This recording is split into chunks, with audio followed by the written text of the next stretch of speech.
Welcome to the Gashouse Gang with Bernie Miklas and Matt Pauley. I'm Tom Ackerman. It's always great to be with you. We hope everyone's having a great Thanksgiving week. You're off to a good start. Going to get cold here in St. Louis, and that means the hot stove is heating up. We will talk about what's going on in the off season.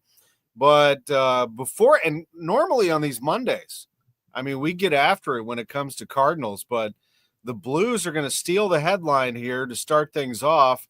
Gentlemen, yesterday morning, I'm doing my sports casts, and lo and behold, bang, the Blues. That's rare that the Blues scoop everybody, but they put out the announcement that they have dismissed Drew Bannister and that they have hired Jim Montgomery to a 5-year deal. And Bernie, we had you on right away on Sports on a Sunday Morning. Andy Strickland, our dear friend from FanDuel Sports Network Midwest, also came on to break it down. And let's get your thoughts as we get right into it. We've already heard from Doug Armstrong. Jim Montgomery addressed the media in New York today. Everyone seems to be on the same page that this is a move that they think is great for not only the future, but the present. The more I find out about this, Tom and Matt, the more I'm convinced it not only was inevitable, it was going to happen one way or the other. When Jim Montgomery and Don Sweeney, the Boston Bruins general manager, entered into contract extension talks because Sweeney communicated to Monty that, well, we should talk about an extension. And this is going into this season. And these negotiations, if you want to call them that, never got anywhere. I mean, never got anywhere. The two couldn't see eye to eye on the term, the money. And knowing what we know now, this falling out, this separation that was basically already underway in Boston, where things had turned contentious. Montgomery was going to be the Blues' next head coach. It was just a matter of like what had happened in season. Would the Bruins fire him mid-season if things weren't going well, or would he finish out the whole season and then become a free agent and then sign with the Blues? It was going to go down one way or the other. So I think the Blues were a little surprised that it happened so early, but I don't think Doug Armstrong was upset about that at all. And I'm pretty sure Doug Armstrong knew what was going on. I mean, he can't say anything, but I've been through these kind of situations before. NHL people, NHL agents, sports agents, baseball executives, they have got the greatest gossip pipeline in the world. They all know everything that's going on with every team, like the nasty stuff, the controversial stuff, the rumors. I got to think Army knew that I'm going to get, I'm quoting him, not directly, I'm quoting myself as Army, say, well, I'm going to get Monty one way or the other. It's just whether it happens sooner or later. So in that context, I feel bad for Drew Bannister because in a way, he really didn't have a chance. You know what I'm saying? Yeah. I mean, it was swirling last year when Boston had their early out, and then when he didn't get fired, they can't get him because he's under contract. And, you know, they end up, as you said, Drew Bannister becomes the guy for the moment. You know, the guy's coached for like 10 minutes. And, you know, I feel bad. I don't want to see someone lose their job. And, you know, the guy loses his job 22 games into the season. But when Jim Montgomery is available 22 games into the season after Boston lets him go, the same time frame, you go get him. Matt Pauley, they had to do something. I mean, the team, look, it's not Drew Bannister. He's not the sole reason why the team is not playing well. I mean, it's a collection of front office, roster construction, players, coaching, everything. But something had to happen, and they went out and got it done. Yeah, they did. And I got a few things on this. First off, you do feel bad for Drew Bannister because he never really was given much of an opportunity. I think to Bernie's point, almost no matter what, Montgomery was going to be in at some point in time. Now, that being said, if the team was playing a whole lot better, they probably can't make that change. If they're in a playoff position, if they're well above 500, if they're humming along, then no, they're not going to make the change right away. But they'd probably look for the first opportunity to do it. As I have felt bad for Drew Bannister, that's backed off on me a little bit. And the reason why is because he lost the job for very much the same reason that he got the job. It's because there's a core group of players who got Craig Berube fired. So he benefited from that.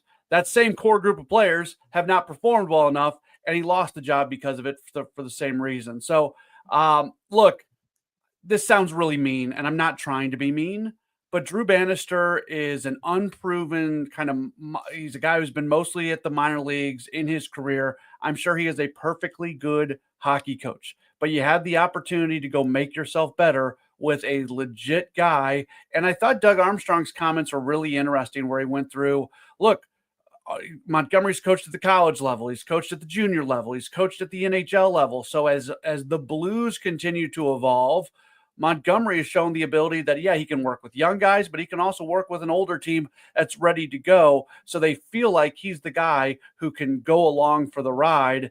And it really felt like, I'm not trying to put too much into what Armstrong said, and I'd be interested to see if you guys agree. It almost felt like they were typecasting Bannister into, okay, his job is to work with this group right now, but eventually they're going to graduate to a point where they're going to need somebody else. Well, I mean, the Blues' job is not to satisfy us as media members and reporters necessarily, but the Jim Montgomery leadership is a much more compelling storyline for us. He's an elite coach with connections to St. Louis, and he's got some personality that connects to the past, but also a glimpse to the future. He's a good hockey coach. He's got all this stuff going on, but that does matter when it comes to getting fans interested. I mean, you want to engage your fans. You want to put fans in the seats. You want to create hope. And Bernie, I felt like the Blues, even though it was early, were starting to lose that. They just didn't seem like they had any light at the end of the tunnel for a team. Right. That this is not a rebuild. I mean, the Blues are supposed to be taking a step forward here. And so I believe this is a big step forward for them. Yeah, I mean, I've had some fans tell me and whatever, but I kind of scratch my big fat head, though, because people say, well, this is a rebuilding. Why would you and other fans and media expect them to be doing really well or doing a lot better? This is a rebuild. So no, it's not a rebuild. They had 92 points last year. I mean, yeah, they didn't make the playoffs, but I mean, they really climbed up in terms of just a real respectable level. And in the Western Conference, there's so many great teams. The Blues weren't going to get in with 92 points. But 92 points is a good season, and it represented real progress. And then Armstrong went out and added players. And he added players because he believed they had a legitimate chance to be a playoff team this year. They're on a pace for 71 points. You can't let that stand. If Jim Montgomery is ready to take your job, it would be irresponsible not to make the change. And the other thing, Matt Pauly, I'm glad you brought that up. And the other thing I took out of Armstrong's comments yesterday is that they sort of have a 2-for-1 coach in Montgomery, which means if this Blues team can be revived and get back at level and then start to play really good hockey, and some of the players, key players whose productivity is down this year, Jim Montgomery can not only, make them better this year and just have a more positive track the rest of the season, but with a 5-year contract and with his reputation of helping to develop and working with young players, he's in place for a long time. And so when this group is truly ready to win, and you add Dvorsky and you add Snuggerud and 2 or 3 other really good prospects, he's the ideal coach for that as well. Like when they're ready to win, it's like, now we're going to have to turn it over to a seasoned coach that's, been in Stanley Cup. No, I mean, Montgomery hasn't done much in the playoffs, but he'll be ready to guide a team that is on the cusp of making a Stanley Cup run. So he serves your purposes now, and he serves your purposes in the future. And that's a really, I thought when Armstrong said that, it resonated with me. It makes perfect sense. The Gashouse Gang is sponsored by Saliga Heating and Cooling with Bernie Miklasz and Matt Pauly. I'm Tom Ackerman. Bernie brought in our great sponsor over here. You can see that truck. Love it. That name has been around since 1927, Bernie. That's some good staying power right there. And I can testify personally, Saliga Heating and Cooling, because we've been a Saliga family for a long time, and they have been just impeccable as far as their knowledge, their professionalism, their prompt service, the way they explain things, educate things, never hustle you, never try to talk you into something. In fact, in our experience, Saliga Heating and Cooling has saved us money because we're convinced that a couple of years ago we needed a new boiler. Those things are expensive. They came out and said, look, yeah, this thing's going to need to be replaced in a couple of years, but you're fine now. You don't need to buy one right now. You're fine. We'll tune it up or whatever. And they could have easily sold us a new boiler, just taking advantage of the fact that we had anxiety, but they didn't do that. And so anyway, this American Standard Heating and Air Conditioning dealer has been doing this type of thing for St. Louis families since 1927. And it's amazing family business. And they also have that American Standard Alliance, which is the gold standard for heating and cooling. Just one other quick thing, two things real quick. Become a member of the maintenance program, and you can read about it by going to SaligaHeatingCooling.com. But also want to let you know financing options are available subject to credit approval. It's all there for you. Saliga Heating Cooling, they're the best. Go to SaligaHeatingCooling.com. Well, we love having such great sponsorship on the show. This Gashouse Gang has really taken off, and a lot of it has to do with fan interaction. I want to welcome all of our listeners, viewers, YouTube, Facebook, Twitter, now called X, all over the place. Instagram, I think even we get a little bit of that action. We've got a lot going on. So you're encouraged to drop a comment, and here's a little something for you. So I get a lot of people that are now saying, well, see, the Blues do exactly what the Cardinals don't. And not to mention City. So City made a change midseason. They bring in Bradley Carnell. The Blues whack Drew Bannister, and they bring in Jim Montgomery 22 games into the season. And the Cardinals, the fans say, well, they slow play everything. They would never would do something of that magnitude. And the Blues have had 7 coaches in the last 14 years, I will point out. Although, since 2010, the Cardinals have had 4 managers. La Russa, Matheny, Schilt, and then they fire Schilt and go to Ollie Marmol. Matt Pauley, though, let me throw it to you. I mean, this isn't something that the Cardinals were going to do last year. They're not going to fire Ollie Marmol in the middle of the 2024 season. No, look, there's a lot of reasons, and I understand why fans say that. I do. It's it's kind of low-hanging fruit, I think, to go to that spot. The sports are different. We've talked about it. NHL coaches have very short shelf lives for the most part. I also there's clearly, when you move from Drew Bannister to Jim Montgomery, there's clearly an upgrade. I'm not saying Oliver Marmol is the best manager in the world. Obviously, he's not the most popular person in the world. We know that as well. But I don't think the Cardinals feel like it's going to be easy just to go out and get somebody who's going to make the team better. I think there's a lot more belief in an Oliver Marmol than there was in a Drew Bannister. So I don't know. I just don't think it's an apples to apples comparison. I think it's different. I think the sports are different. I think the human beings are different. I think there's just a lot of different things. Let me look at Bernie Ollie Marmol through your eyes. And I think you've made this pretty clear, as have we. This season does not hang on Ollie Marmol. I mean, if anything, they probably are a sub 500 team. Not probably, they are, if he doesn't manage the bullpen the way he did. There's no doubt about it. Listen, I don't blame Ollie Marmol for 91 losses in 2023 either. And let's remember in 2022, he won 93 games. It was their best finish for quite a while. And they flamed out in the playoffs, and he made a bad mistake, not going and get Helsley during the meltdown. In 2023, though, 71-91, worst season by the Cardinals since 1990. And I don't blame him for that, because there were serious roster issues. However, I'm a little different than most people, because I'm actually more critical of Ollie Marmol for 2023, even though he wasn't ultimately responsible, because he let the base running and the defense decline and didn't do anything about it. I mean, and I was surprised by it. I felt very disappointed by it. And I thought, in a way, they were fireable offenses, because if you can't even keep your team fundamentally sharp, I mean, that's on you. So I have no hesitation to say what I think about Ollie Marmol, good, bad, or otherwise. But it astonishes me that somehow in some circles, I don't know what percentage of Cardinals fans, I really don't know, considered him to be a terrible manager in 2024. And to me, it was the exact opposite. His handling of the bullpen was directly responsible for them having a winning record. And I know that's not the goal. The goal is to win the division. The goal is to get in the playoffs. The goal is to make a postseason run.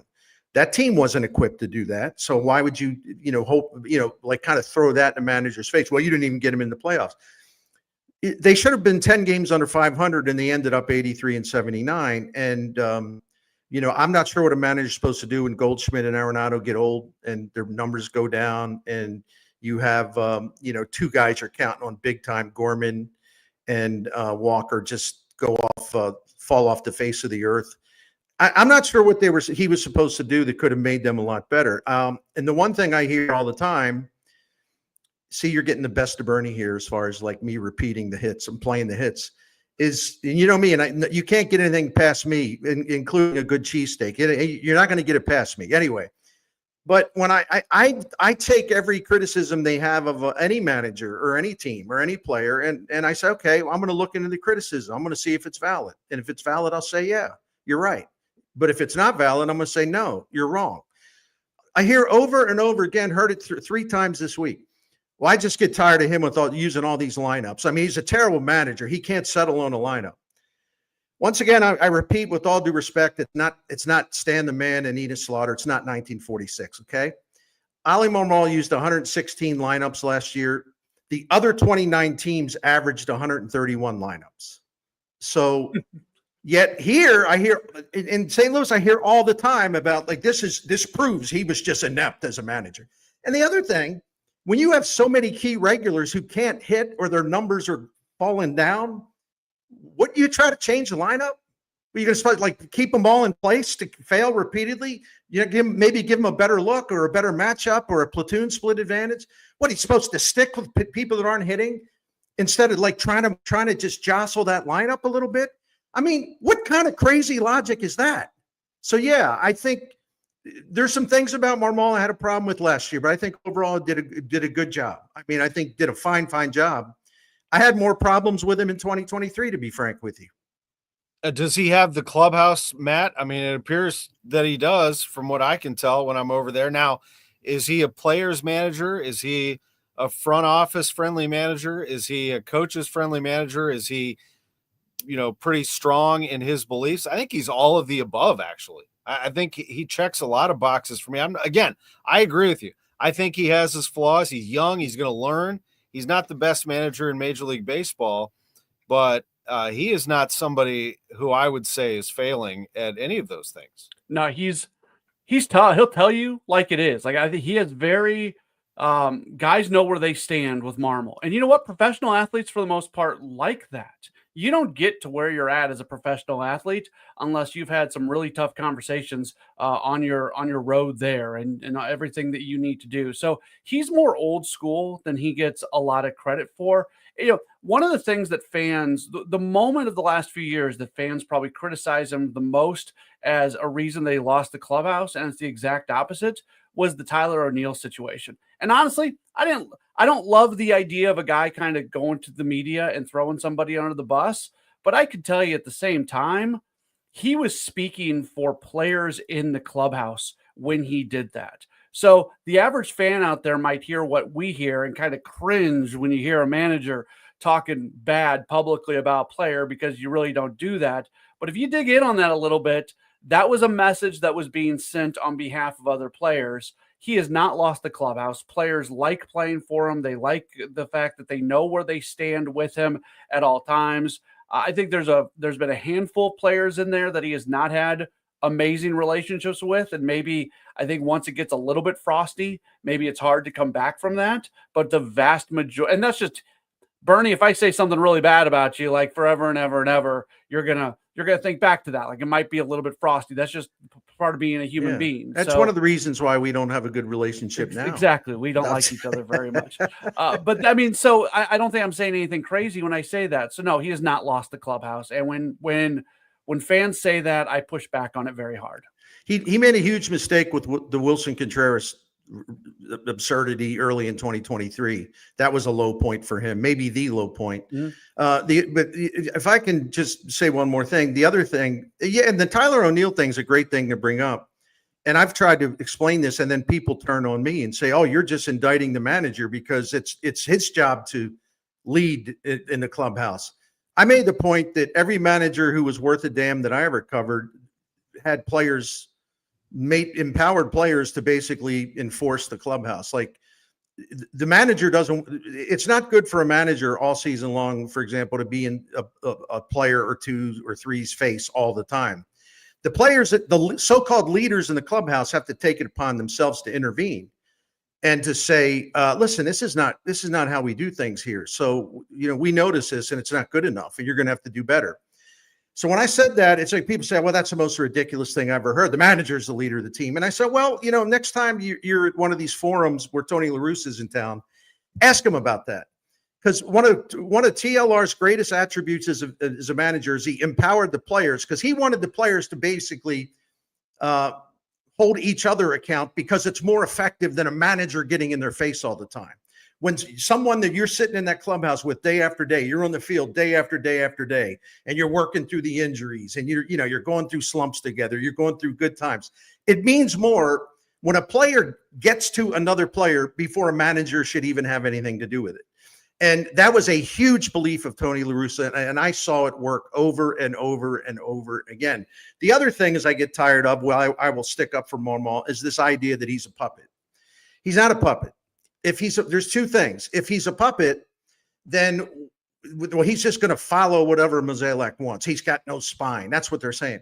Okay, well, when they brought Jordan Walker up, why didn't Marmol say, well, we're going to platoon him? We're going to play him against lefties. So that means he'll probably sit some games. We're not going to play him every day. John Mozeliak made it very clear that if Walker was supposed to he was going to come up, he should play every day. So if he's a puppet, why didn't he play him every day? No, he made his own decision to platoon him. It was the wrong decision. But the point is, it showed that he's not a puppet. And a larger view on this, and I'm sorry if I'm going too long, is that I don't know what people think managers are anymore. When Tony La Russa retired, I wrote a really long, deep column about how he was the last of the Lions, meaning that there's never that managerial template that he represented. It's being phased out. It's never going to be this way again. And managers today are expected, and they do have a collaboration with the front office. They're all in this together. They take the information. They have meetings. They discuss what would work, what would not. Suggestions are made. Managers are open to the suggestions. Terry Francona has always been like this since his time back in Boston. Yet I hear people say, well, they need to get an old school guy like Francona. It's not into all this gobbledygook, this fancy pants analytics stuff. Every manager in baseball is into analytics now. Dave Roberts has said, who's now won 2 World Series. Yeah, I meet with my analytics people every single day. We work together on this. They give me a lot of good things. There's some things I say, no, we're not going to do that, but we talk about it. And people say, well, Bernie, what about Bruce Bochy? He comes back and he wins a World Series, whatever. You know what Chris Young, their baseball president of operations, said? He said, when Boch arrived, I know a lot of people had questions about this. And he said, we wanted to see, one of the things we wanted to check with him is he open-minded about this so-called new stuff, which isn't really new. And Chris Young said he couldn't have been better. He wanted the stuff. He saw the impact, the benefit of implementing this stuff. So this idea, well, see, Bruce Bochy shows you don't have to be you don't have to be a puppet. You can tell these analytics people to get the hell out. Bruce Bochy was the exact opposite of that. Don't take it from me. That's what Chris Young said. So I'm not sure what people think managers are now. The days of the authoritarian dictator managers, it's over. It's been over for quite a long time, right? Yeah, no, totally. And it's like people don't accept that here. I don't. Well, I don't look at the coaching staff as well. I mean, I think that people would, at first glance, would look at Dusty Blake and think that he's just running numbers all the time. Blake's got a pretty good grasp on how to turn some of these pitchers around right now. I'll let you both comment. I know we're getting a little long on this coaching staff discussion. It's because I'm running my mouth so much. No, it's all right. Matt, you look at this staff. I mean, I need to know more about Brant Brown, but I'm learning. And he sounds like, along the lines of Dusty Blake, that this could be a good situation for Ollie Marmol to have a confidant. But comment on Blake, if you would, your observations. So I've always actually felt bad for Dusty Blake because he came from the college ranks where I think they had a lot more advanced technology, where even the Cardinals have had. They're going to unleash Dusty Blake now because they're going to get all this technology. They're oh no. Go ahead. I'm sorry. And they're going to allow him to become, I think, the pitching coach that we thought he was going to be. He's done a really nice job. You look at what the Cardinals have done with the players they brought in. Even, we sometimes dog like a Lance Lynn and Kyle Gibson. Those guys contributed this past year, and they took steps forward. And I think you look at Dusty Blake, obviously what they got out of their bullpen. That bullpen was locked down. It's beyond Helsley. It's what they got from Jojo Romero and Ryan Fernandez and Matthew Liberator when they didn't, futz around with him and move him between being a starter and a reliever and just let him be. So I really like Dusty Blake. I don't think Dusty Blake, I think he's very technology oriented, and I don't think the Cardinals have given him everything that he could use to put in his toolbox. So I'm assuming that's going to come now with Heim Bloom and everything that they're doing. So if I'm Dusty Blake, man, I am just hopeful that I am able to survive, because I don't know when all this stuff is going to be put in. They're not going to put shovels into the ground in Florida until after spring training ends. So some of this stuff that we're talking about probably won't start being utilized until the next year. But if you're Dusty Blake, I think you're very hopeful that you're going to be able to be part of this revolution of Cardinals baseball. Bernie, if I recall, I think initially you might have poked a little fun at Dusty Blake, calling him. I'm glad you brought that up, because I wanted to talk about that briefly. Yeah.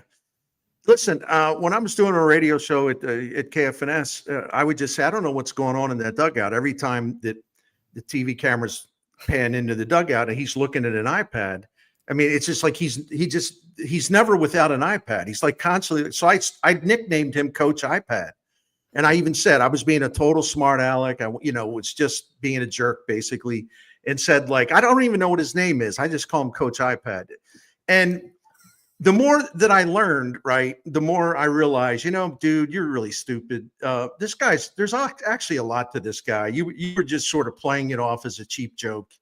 And, you probably, I said to myself, when you get a chance, you need to apologize to him. Because there's a lot of substance there. He's a really sharp guy. And without getting into a pitcher by pitcher situation, this past season, he made a positive difference individually with a lot of guys, including, the best closer in the National League, got him to start throwing his slider more.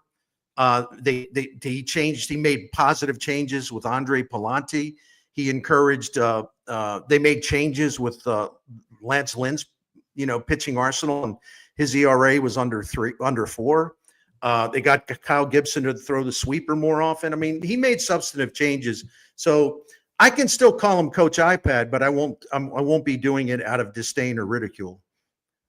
The Gashouse Gang on KMOX and our KMOX Sports YouTube page with Bernie Miklasz, Matt Pauley.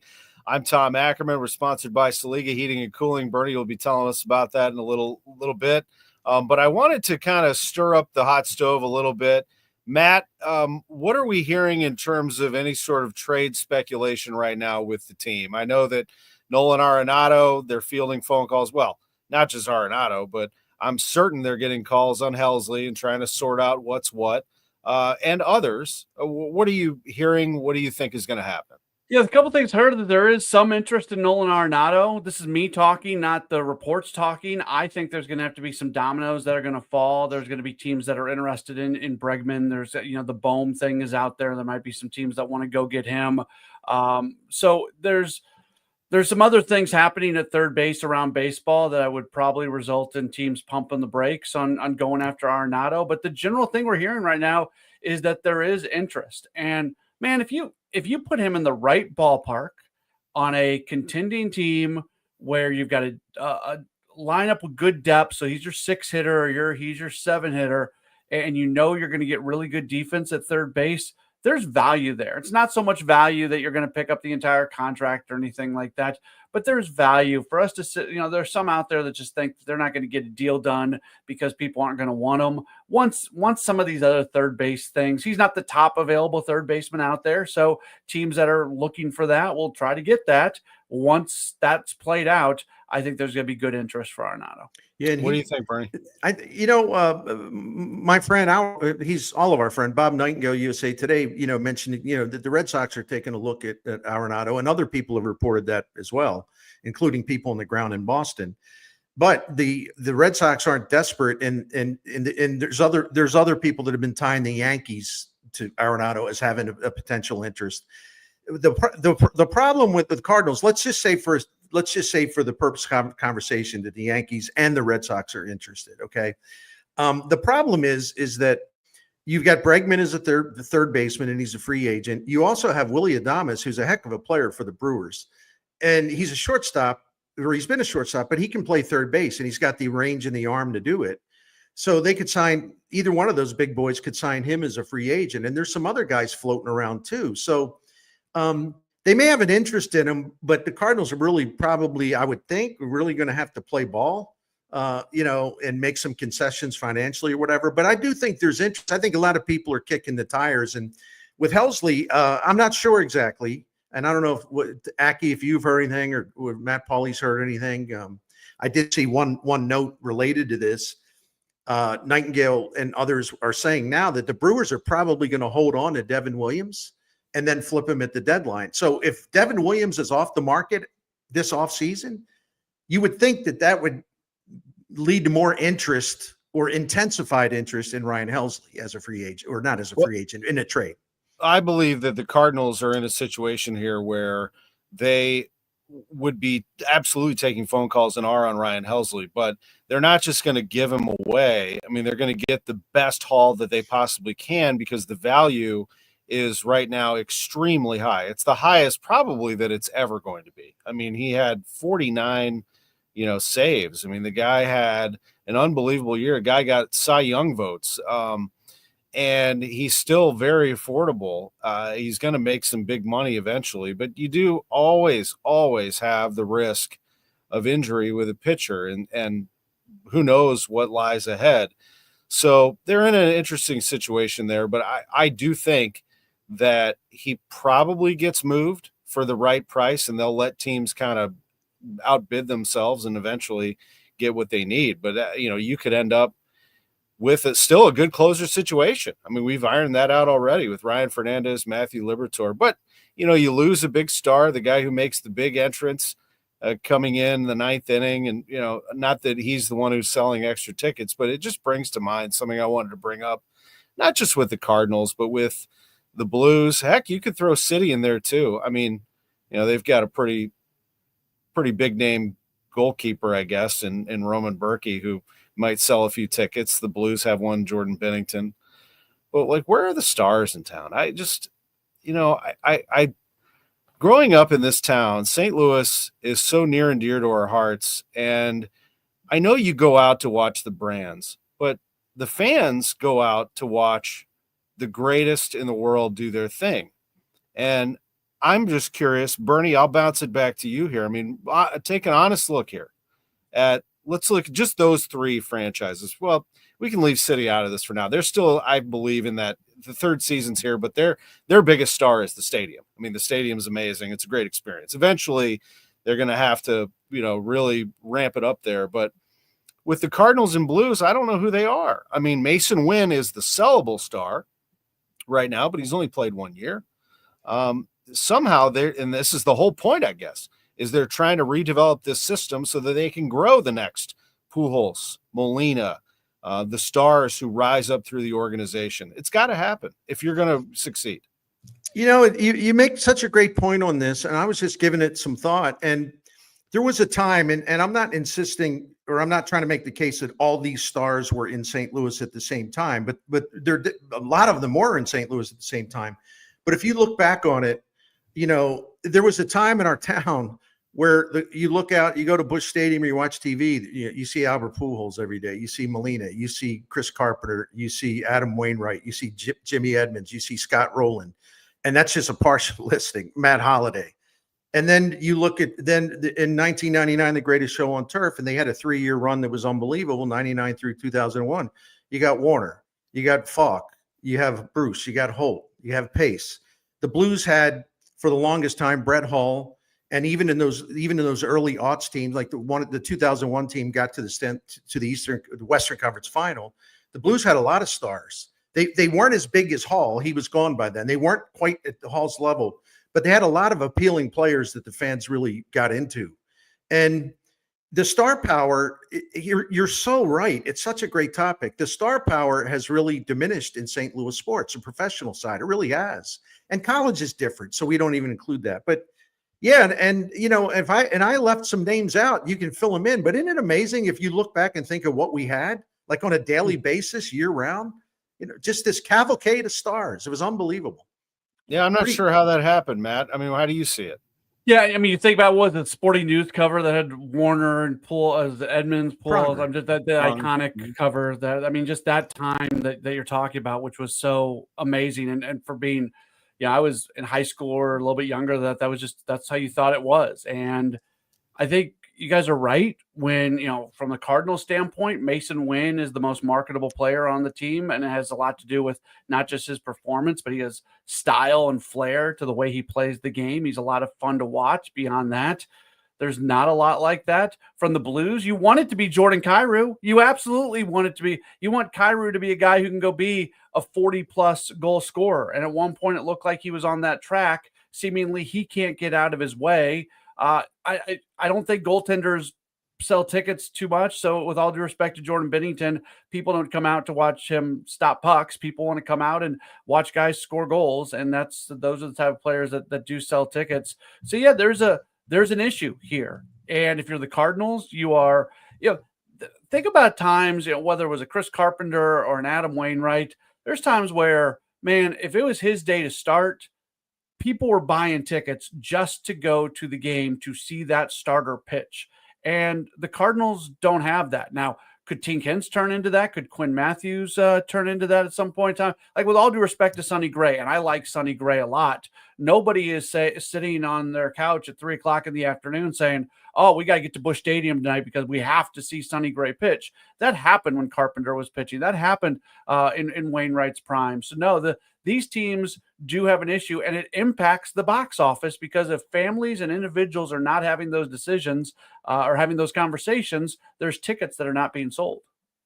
We've just gotten into a very strange time, It is. And by the way, and I leave out Mark McGuire, who filled Busch Stadium up, not only when he got there in 97 in a trade, but also 98 when he set the record, but in 99. I mean, you couldn't get a ticket. I mean, you go to a restaurant in St. Louis and everybody would stop eating if there was a TV so they could watch every at bat that he had.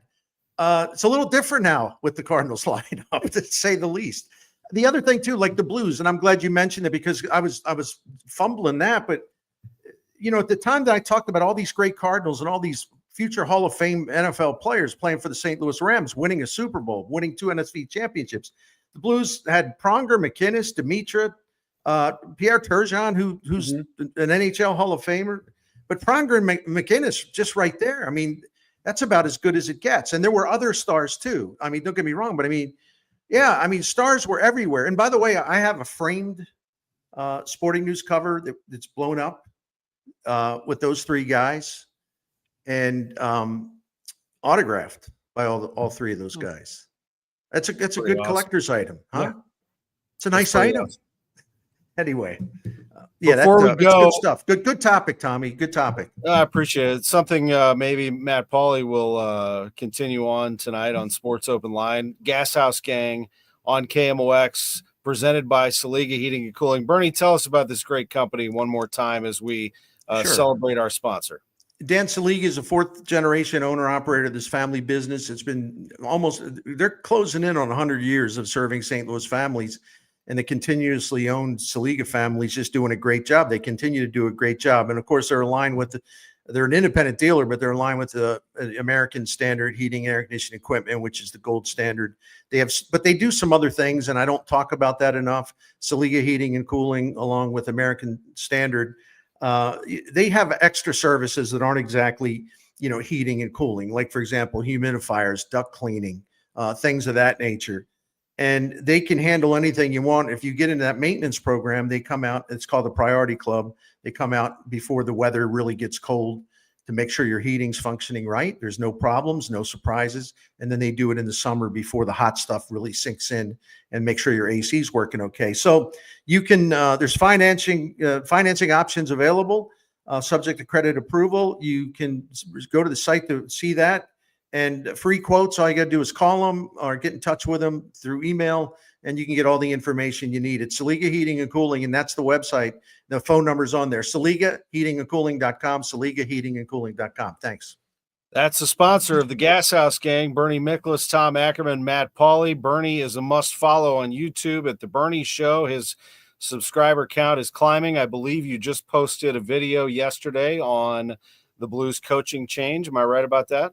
Yeah, and people, it's on a Sunday. You're never sure what kind of traffic will be, but man, it just kept growing throughout the day. So, I was, up to like almost 3,000 this morning. So yeah, people were into that. I got another Jim Montgomery video coming up later today. I haven't recorded yet, but I've made my notes on it. So thanks for the plug. I'm going to steal your idea. I'll give you credit, of course. I think a great Bernie Miklasz video on my YouTube channel will be like, where have all the stars gone? Thanks, Tom. And I'll say, Tom Ackerman brought it up on the Gashouse Gang, ladies and gentlemen, which you have to watch now. I appreciate that. I'll do some cross promotion. And part of it, I mean, I've got a Goldschmidt jersey hanging in this office right here. I mean, the guy was the MVP 2 years ago, but he has fallen off, and the Arenado experience has fallen off, and who's the next? I mean, I just it is. I'm not like saying that things are all falling apart here in St. Louis. I'm just wondering. I mean, what is going on here? You know who the next big star of the St. Louis Cardinals is going to be? It's my prediction. I could be wrong. JJ Weatherholt. Well, absolutely. Because you look at his personality, his magnetism. He's cocky. He's arrogant in that competitive way. He doesn't think there's a pitcher alive who can get him out. I've mentioned this before. He's got that Bryce Harper thing going on. And whether you like Harper or not, you watch everything he does because he draws your attention. This kid's got true charisma, and I think he's going to be just as good as everybody thinks too. He'll be the next great star. I agree with you wholeheartedly. Matt Pauley, the Sports Open Line experience takes you to about 6:40-ish tonight because we have Billiken basketball. Yeah, we'll do mostly Blue stuff, continue to go through the coaching change. And let me just say, by the way, yesterday, Tom, this is where I'm so grateful and thankful that KMOX does stuff on the weekends, because that news broke yesterday. I woke up at about 8:15, 8:30. I roll over, I open up my phone, and there's a public relations email from the Blues. And I, like most sports fans, I just wanted to take in anything about it. And I'm trying to read every beat writer, every tweet that they send, every note. And, Armstrong hasn't spoken yet. There's not much to say. And then sports on a Sunday morning comes on, and I get to hear you talk to Andy, and I get to hear you talk to Bernie. And it was just what sports fans in St. Louis really needed yesterday. So I was so glad that for that news to happen, it happened. And St. Louis was lucky enough to have sports on a Sunday morning to be able to get thoughts on it. Well, I appreciate that. I mean, we got a great team. Bernie texted me and said, what time you need me. Andy Strickland, he's not even on our team, and he's coaching. He's coaching or both hanging out. Youth hockey. His son's playing hockey, and I don't think he would mind me saying. He was in Peoria at a youth hockey game, and he said, "What time do you need me?" And so everybody just chipped in. So it was great to be able to report on that so quickly. So I appreciate that. We have Gashouse Gang every day except Thanksgiving this week. Yeah. So happy Thanksgiving. We will be back tomorrow with Kevin Wheeler and Bernie Miklasz. They'll be together tomorrow. Matt and I will be together on Wednesday. And then these two gentlemen above me, Matt and Bernie, will be together on Friday. We hope you have a great week. And we say so long from the Gashouse Gang.